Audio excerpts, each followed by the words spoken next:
Hello everyone. तो आज का जो हमारा टॉपिक है, जहां से मैं स्टार्ट करने जा रहा हूँ, ये चैप्टर का नाम है Newton's laws of motion. Newton laws of motion, इस चैप्टर को हम पढ़ रहे हैं। और न्यूटन्स लॉज ऑफ मोशन में जो हम टॉपिक पढ़ने वाले हैं वो टॉपिक है फोर्सेज इन इक्विलिब्रियम। ये टॉपिक का नाम है फोर्सेज इन इक्विलिब्रियम। ठीक है। तो फोर्सेज इन इक्विलिब्रियम को हम यहाँ पर पढ़ें। सबसे पहले हम देखते हैं क्या होता है फोर्सेज इक्विलिब्रियम। तो ऐसा फोर्स जिसमें कि रिजल्टेंट क्या हो जाए, जीरो हो जाए। माफ कीजिएगा, फोर्स जिसमें रिजल्टेंट क्या हो जाए, आपको जीरो हो जाए, उसको हम लोग क्या बोलते हैं, फोर्सेज इन इक्विलिब्रियम। ठीक। तो इस कंडीशन को हम समझ लेते हैं आगे। तो यहाँ पर हम देखिए क्या करेंगे, we will do the resolution of force. क्या करने वाले हैं, रिजोल्यूशन ऑफ फोर्स में यहाँ पर करेंगे। ठीक है। तो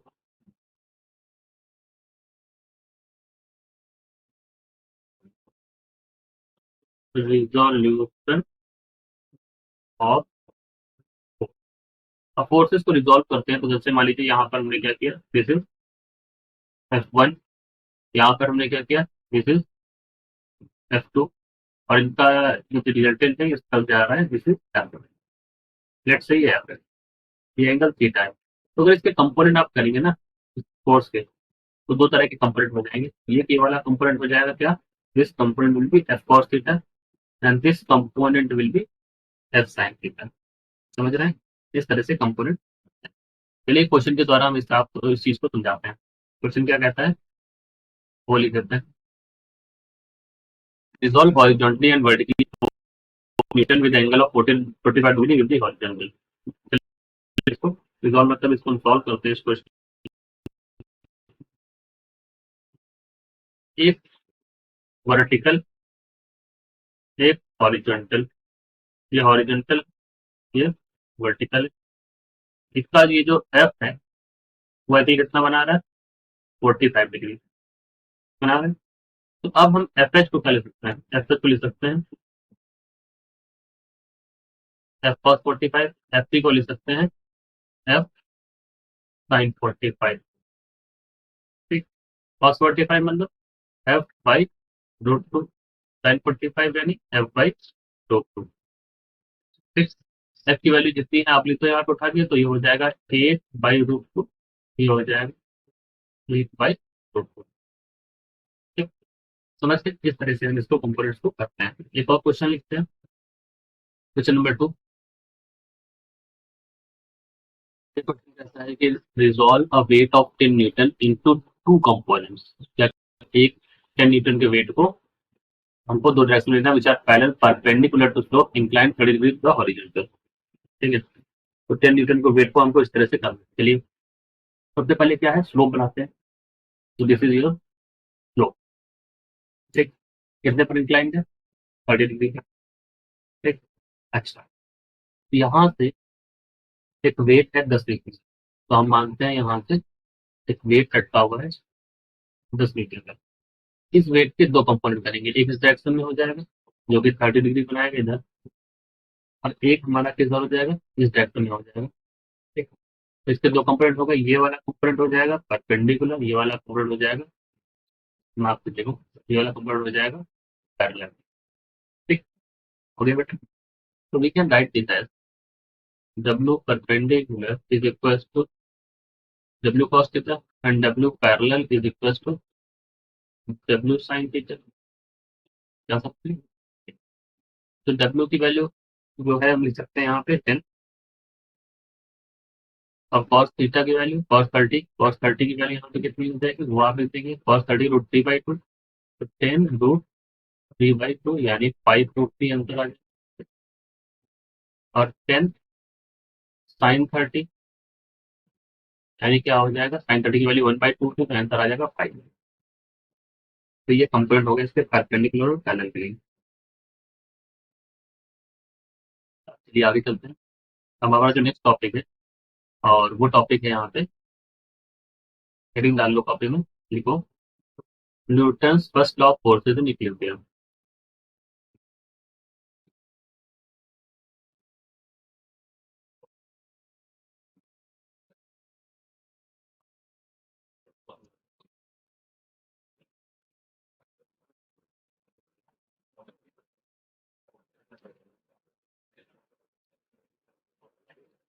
ठीक है, इसका मतलब क्या है, फोर्सेस इक्विलिब्रियम में होंगे तो कैसे सॉल्व करेंगे, ठीक।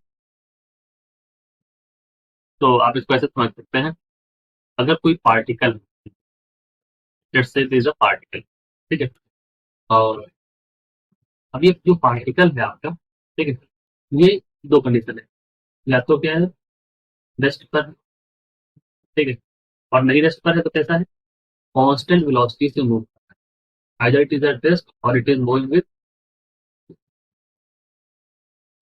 कांस्टेंट, ठीक। तो या तो ये पार्टिकल रेस्ट पर है या ये कांस्टेंट वेलोसिटी से मूव कर रहा है, और ये कहाँ पर हो रहा है, कहाँ पर बेटा, इसको जो काम टाइम काम हो रहा है, this is happening in inertial frame of reference, सारा काम जो होता है this is happening in inertial frame of, in this case जो नेट एफ आ जाएगा, फोर्स आ जाएगा, वो क्या हो जाएगा, जीरो। यानी इस केस में हम क्या देखेंगे, नेट फोर्स जीरो हो गया, कहने का मतलब ये है कि जो पार्टिकल है आपका, this particle is equilibrium, particle किसमें है, पार्टिकल हमारा इक्विलिब्रियम में है। बस समझ आए। अब यहाँ से आप दो तीन चीजें और लिख सकते हैं, यहाँ से आप चाहें तो लिख सकते हैं, you can write to self कि एफ एक्स बराबर जीरो, एफ वाई बराबर जीरो, एफ जेड बराबर जीरो, बोल सकते हैं। तो ये भी हम यहाँ पर बोल सकते हैं कि पार्टिकल हमारा टेस्ट में है तो हम क्यों चीजें बोल सकते हैं। किसी को चलिए समझ लेते हैं, कहते हैं हम इसको करेंगे सॉल्व, और क्या इसका यूज रहेगा, ठीक है। तो देखो, तो यहाँ समझिए, तो लेट्स से कि हम कॉन्करेंट फोर्सेज में चल रहे हैं, ठीक है। तो लेट्स से इस टॉपिक को लेते हैं, equilibrium under concurrent forces. What are the concurrent forces, concurrent forces वो फोर्सेज होते हैं, कॉन्करेंट फोर्सेज कौन से होते हैं, ये वो फोर्सेज होते हैं जो they act on same particle at same time, same particle पर सेम टाइम में लगने वाले फोर्सेस को क्या कहते हैं, कॉन्करेंट फोर्सेस कहते हैं। मान लीजिए ये एक पार्टिकल है, तो इस पार्टिकल पर इधर से लगने वाला है F1, इधर से लग रहा है F2, तो F1 F2 क्या हो गया, कॉन्करेंट फोर्सेस। समझ में आया। इसको आप ऐसे भी लिख सकते हैं कि सपोज दैट, हम ऐसे भी इसको ड्रॉ कर सकते हैं कि एक पार्टिकल पर इधर लग रहा है F1, इधर लग रहा है F2, और इधर लग रहा है F3, जिसका रिजल्टेंट इधर ले लेंगे, तो ये भी एक तरह से क्या होगा, this is also part of concurrent force, हो सकता है। सिमिलरली इसको इससे ऐसे भी कंपेयर कर सकते हो, इधर लग रहा है F2, इधर हो गया F1, तो इसको ऐसे बना सकते हो कि इधर एक लगने वाला फोर्स, दिस इज F3, ठीक है। अब आप सोचेंगे सर ये सब क्यों करते हैं, तो मैं इसको दिखाता हूँ क्यों करता हूँ। नेक्स्ट से हम इस तीन फिगर्स का नाम करते हैं, इसको मैं ए बोल देता हूँ, उसको बी, उसको सी। तो फ्रॉम फिगर ए अगर आप देखोगे, तो फ्रॉम फिगर ए हम क्या बोल सकते हैं कि F1 प्लस F2 बराबर जीरो। इन दोनों से क्या पढ़ सकते हैं कि F1 plus F2 plus F3 बराबर zero, from this two figure you can say, ठीक है। चलिए क्वेश्चन के प्लेस को समझ लेते हैं, व्हाट इज दिस, क्या है टॉपिक, क्या है क्वेश्चन को समझते हैं। क्वेश्चन लिख लो यहाँ पे, लिखो an object is in equilibrium under four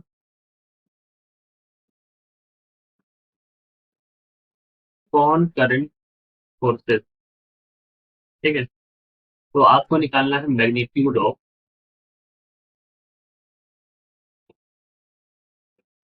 F1 and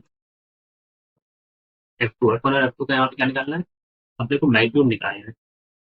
ठीक है, तो जैसे मान लो यहाँ पे लगने वाला, ये मैं डायग्राम ड्रॉ कर लेता हूँ, ठीक है। और उसके बाद मैं आपको समझाऊंगा। ये दिया है क्वेश्चन में, F2 है, इधर लगने वाला 8 न्यूटन, F1 है, इधर लगने वाला 4 न्यूटन, ये 30 है, ये 60 है, ये इधर लग रहा है। ठीक? ये इस तरह का डायग्राम दे रखा है, इसमें 4 कॉन्करेंट फोर्स आपको दिखाई दे रहे हैं, 1 2 3 4, F1 F2 और एक 8 और 4 दोनों मिलाकर।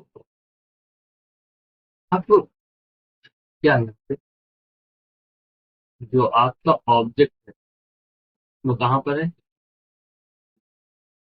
The object is in equilibrium. ठीक है। चलो, तो हम ये बोल सकते हैं कि एफ एक्स बराबर 0, एक्स एक्सिस में क्या हो गया, फोर्स 0 के साथ। चलो एक्स एक्सिस में फोर्सेस को 0 रख के देखते हैं क्या होता है, वो चेक कर लेते हैं। देखो, थोड़ा सा ऊपर जगह लेंगे, चलो यहीं पे करते हैं। देखो 8 एक्स एक्सिस में है, ये वाला 8 प्लस 4 का भी एक्सिस में ले लो तो क्या हो जाएगा, 4 cos 60, ठीक, माइनस, क्योंकि उधर उस तरफ रहेगा तो F1 या F2 ले लो आप।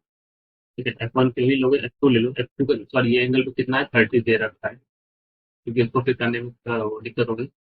तो F2 हो जाएगा और ये भी कितना हो जाएगा, cos 30, and this is equals to 0। Solve कर लीजिए इसको, 8 प्लस 2 क्योंकि cos की वैल्यू 1/2 होती है, माइनस F2 हो जाएगा यहाँ पे, माइनस F2, और इसकी वैल्यू हो जाएगी रूट 3/2 इक्वल टू 0। ठीक, तो वैल्यू क्या आ गई यहाँ पे, वैल्यू आ गई F2 इज इक्वल टू 20√3 निकलता है, आगे वैल्यू। सिमिलरली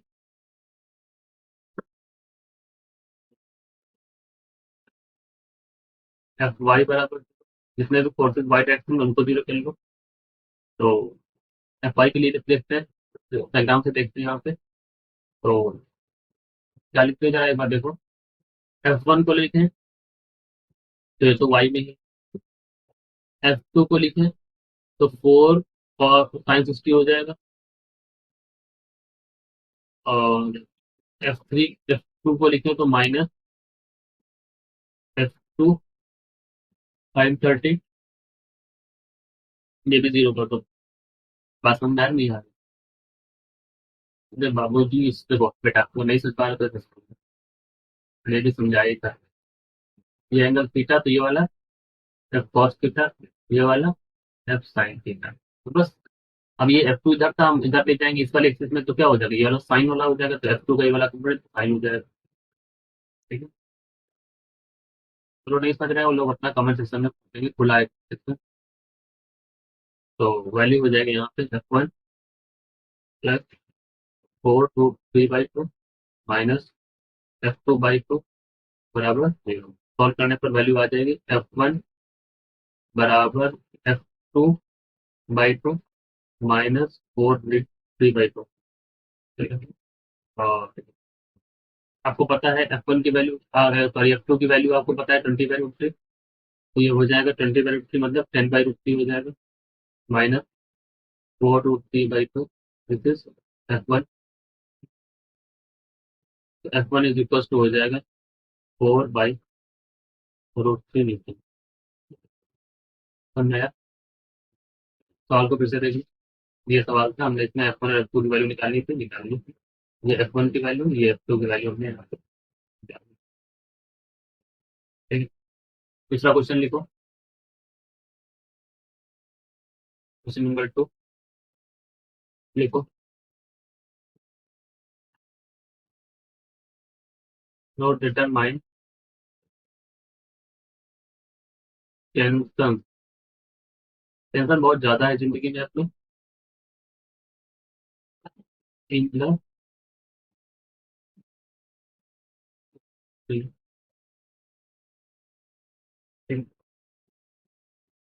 डायग्राम बनाते हैं।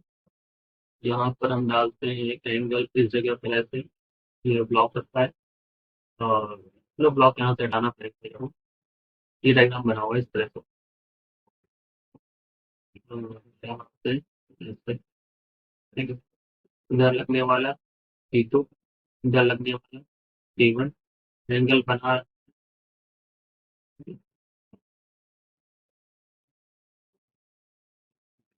एक मिनट, इसके कंपोनेंट कर लेते हैं सबसे पहले। अब हम उसको सॉल्व करते हैं सोल्यूशन पेज में। ये क्वेश्चन दे रखा है इस तरह से, हमको रिजॉल्व करा जाए। चलो इसी को दोबारा ड्रॉ कर लेंगे, इसी में डिस्कस करें। चलो इसी में करते हैं, ठीक। एक तो ये कंपोनेंट हो जाएगा, एक ये कंपोनेंट हो जाएगा, ठीक।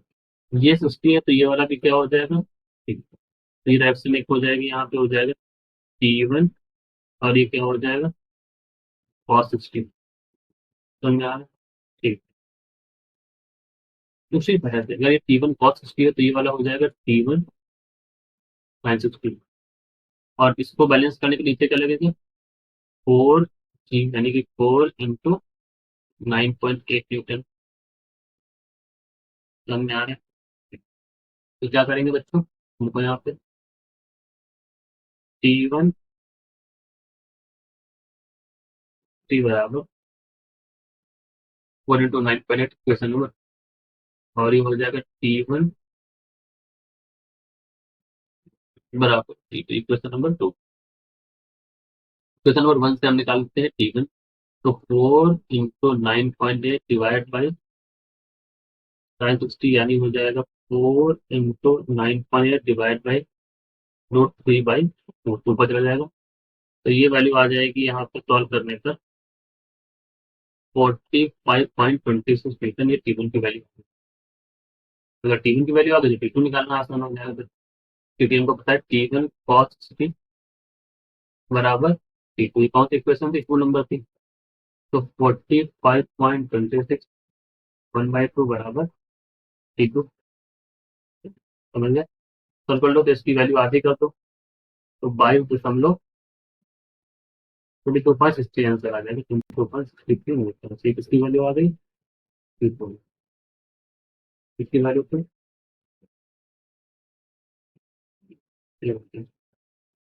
समझ में आ रहा है? ऐसे करेंगे इन सवालों को, ठीक है। ठीक है बच्चों, अगर आपको ठीक जाए तो T है टेंशन। तो टेंशन कहाँ पर लगता है, इन स्प्रिंग्स में लगता है। टेंशन एक प्रकार का क्या है, भी आपने देख ही लिया होगा, उसी को बोल। समझ में आ रही है? नेक्स्ट टॉपिक इज लामी। लामी क्या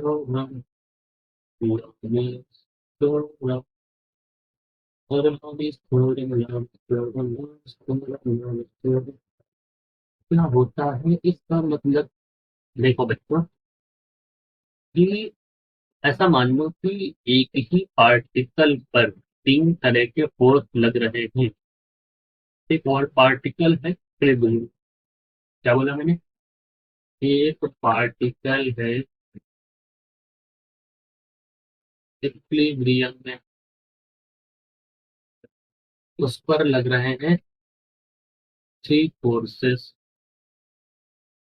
आर एक्टिंग। तो उस केस में जो उनका बनता है, एक रेशियो बनता है, तो वो साइन के फॉर्म में बनता है। ये एक्चुअली इंपॉर्टेंट है, मैं दिखाता हूँ। Suppose this is a particle, F1 is acting like this, F2 is acting like this, F3 is acting like this. So this is F1, F2, F3. Now, let's say this is alpha. Let's say this is beta. And let's say this is gamma. Okay. So what happens? There is a theorem that comes out as F1 by sine alpha बराबर F2 by sine of beta and F3 by sine of gamma. तो ये इस तरह से इसका एक relation बनता है जिसको आपको पता होना चाहिए। तो ये होती है हमारी लामीर थ्योरम। बात समझ में आई? समझ में आई नहीं आई? चलो इसका एग्जाम्पल लेते हैं। तब लगेगा ना जब 3 से ज्यादा अगर मतलब इस तरह से अगर आपको दे रखा हुआ 3 से ज्यादा फोर्स लग रहा है तो उसको फिर अपोजिट सॉल्व, जैसे कि 4 फोर्स अलग से ज्यादा क्वेश्चन। तो ऐसा मान लो कि अगर if more than 3 forces given, तो उनको कैसे सॉल्व करोगे? उनको फिर आप कंपोनेंट वाली अप्रोच लगाओगे। कौन से अप्रोच? कंपोनेंट लगाओगे, ठीक है। 3 फोर्सेस दे रखते हैं तो उसके कारण एग्जाम्पल के तौर पे मैं समझाता हूँ कैसे इस तरह के क्वेश्चन को देखो। मान लीजिए यहाँ पे इस तरह की कंडीशन हो जाए, F2 और ये F3 और ये F1, ठीक है, ये 90 डिग्री पे है। तो आपको पता है F2 की वैल्यू क्या हो जाएगी? F2 वैल्यू इक्वल टू हो जाएगा यहाँ पे F1 square plus F3 square. This is the value of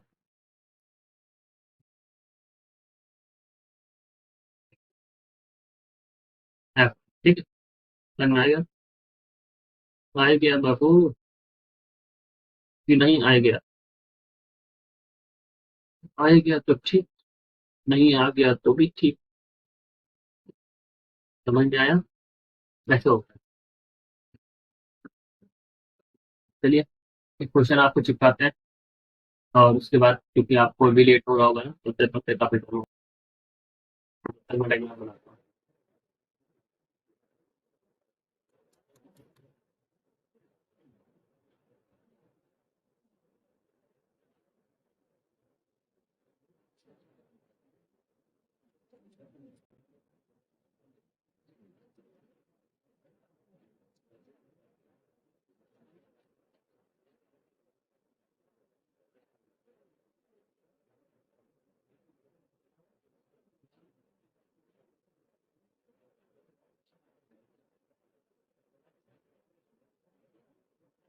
ठीक है। ऐसा क्वेश्चन है कि one string of string is 0.5 meter long, fixed to point A and other is fastened to a small object of weight 8 Newton. The object is pulled aside by a horizontal force F. मैंने क्या कहा है? One of spring is 0.5 metre long, मतलब spring का जो एक हिस्सा है वो क्या है? 0.5 मीटर लंबा है, यानी कि ए से और यहाँ तक की दूरी जो है कितनी है? 0.5 मीटर, ठीक। और एक फोर्स जो है वो इसको इस तरफ खींच रहा है, ये फोर्स है until it is 0.3 metre from the vertical through. जब तक ये फोर्स खींचता है कितना? ये 0.3 मीटर, यानी कि इस बी से लेकर के इस पॉइंट तक, मैं इस पॉइंट का नाम दे देता हूँ, अगर सी नाम दे दूंगा अभी, तो यहाँ से यहाँ तक की दूरी 0.3 मीटर है। आपको क्या निकालना है? टेंशन निकालना है, ठीक है। सॉरी, इसको सी नाम देते हैं। तो ए सी दे रखा है, आप क्वेश्चन में देखो 0.5 मीटर। बी सी दे रखा है 0.3 मीटर, ठीक है।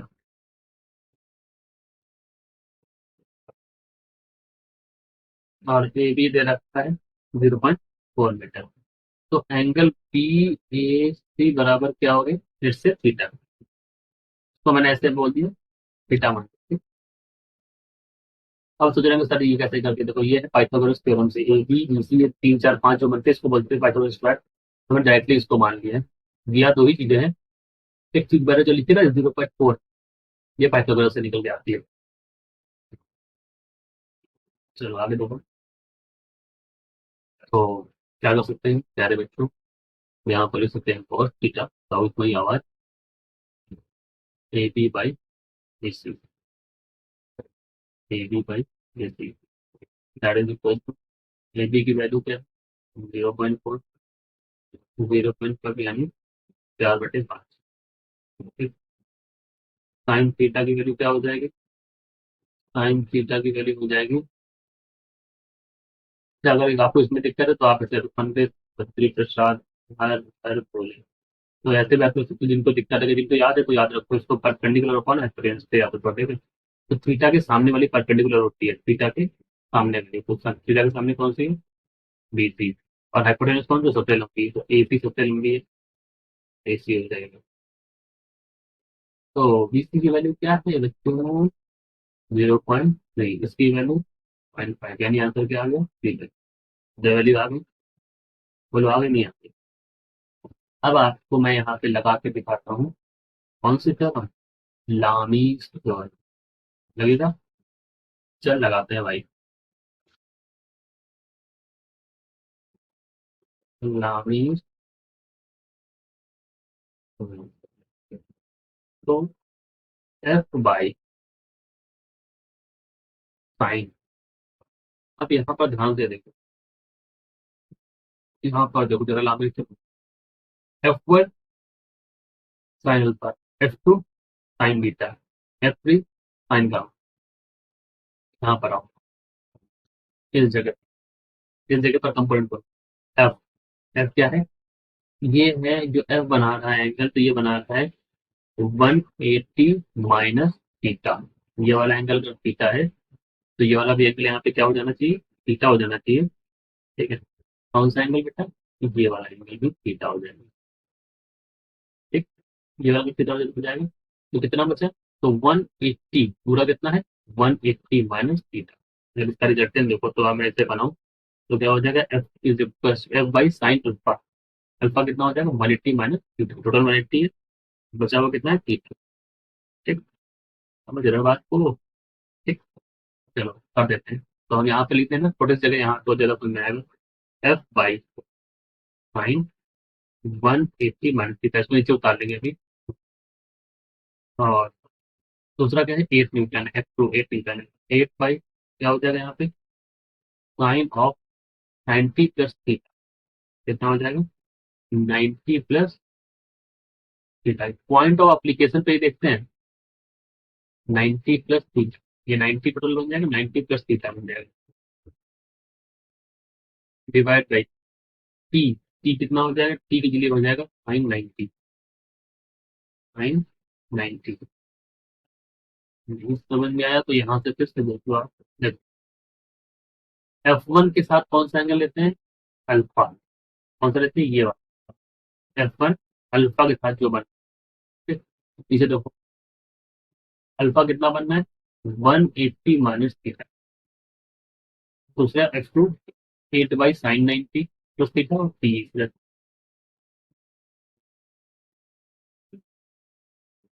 चलिए इसको सॉल्व कर लीजिए आप। तो बराबर 8 बाई 90 प्लस थीटा बराबर टी बाई साइन 90। सॉल्व करने पर वैल्यू आ जाएगी F by sine theta 8 by cos theta बराबर टी। सॉल्व करने पर टी बराबर 8 बाई कॉस थीटा, और कॉस थीटा की वैल्यू 4/5 आई है, तो वैल्यू आ जाएगी 10 न्यूटन। सिमिलरली अगर आप एफ सॉल्व करेंगे तो एफ की वैल्यू आ जाएगी 6 न्यूटन। क्योंकि आधा घंटा हो गया है, तो आप लोगों ने वीडियो देखा, क्लिक फोकस करना, प्लीज सब्सक्राइब करिए चैनल, बात में बहुत अच्छा हो, समझ में आई गया होगा। ठीक है, इच्छा नहीं होती फ्री में पढ़ाने की। धन्यवाद।